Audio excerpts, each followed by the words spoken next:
Are you heading out on a road trip soon? Well, stay tuned and I will show you everything you need to do to prepare your vehicle for the open road. Get off the road! All right.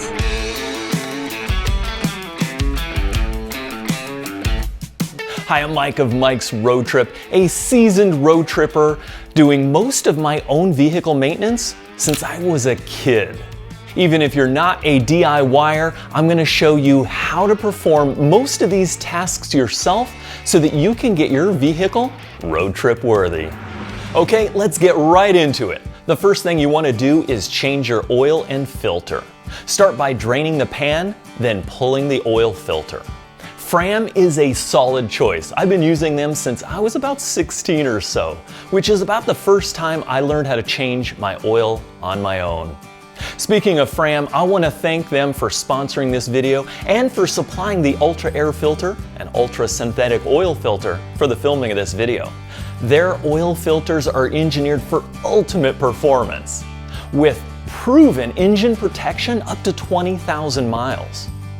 Okay, so I'll admit changing your oil can be a bit of a dirty job, but I think it's really rewarding doing these types of tasks on your own.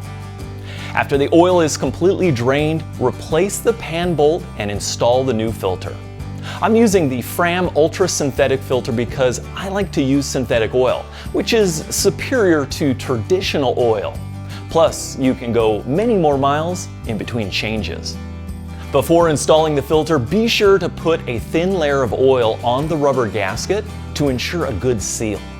The last thing you want to do is add the new oil. Be sure to check the owner's manual to find out how much oil to add. My truck just happens to take 6 quarts. While you're under the vehicle, it's a good idea to lube the Zerk fittings to keep your suspension in good working order.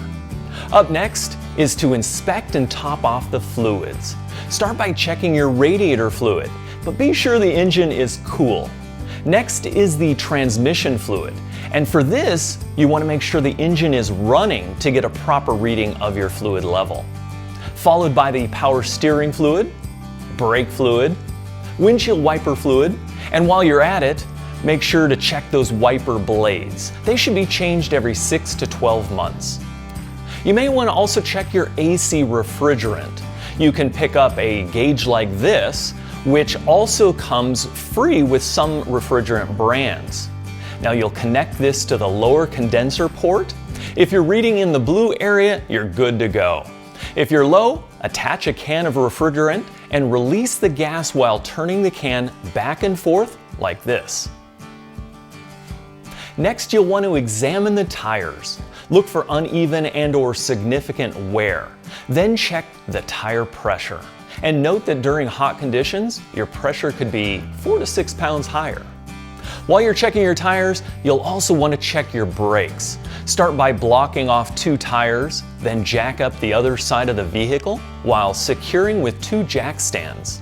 Remove the front and rear tires and examine the brake pads to determine if they have plenty of meat. Next, we need to replace the filters. Start with the engine air filter, which is located here. I'm using the Fram Ultra Air filter, which provides up to 4 years or 40,000 miles of ultimate engine protection. The Ultimate Air filter has 99% efficiency, filtering out dirt, dust, and other particles.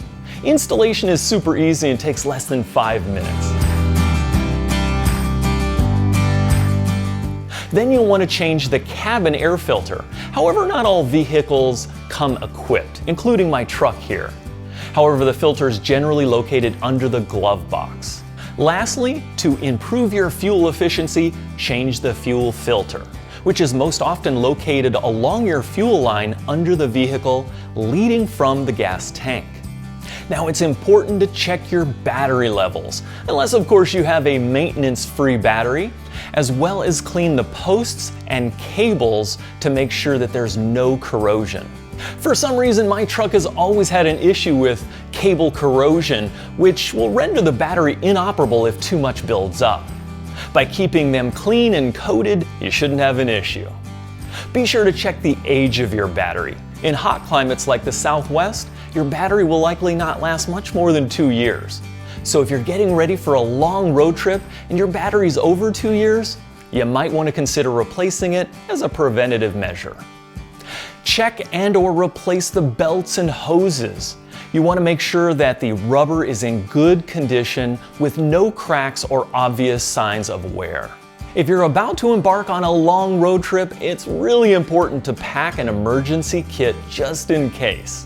Items you may want to include in the kit would be jumper cables or a jump booster, flares, duct tape, reflectors, a rain poncho, a basic tool kit, gloves, a cell phone charger and/or a backup battery, an emergency blanket, flashlight, bungee cords, a tow strap, extra fuses, fix-a-flat, water, and a few energy bars for good measure.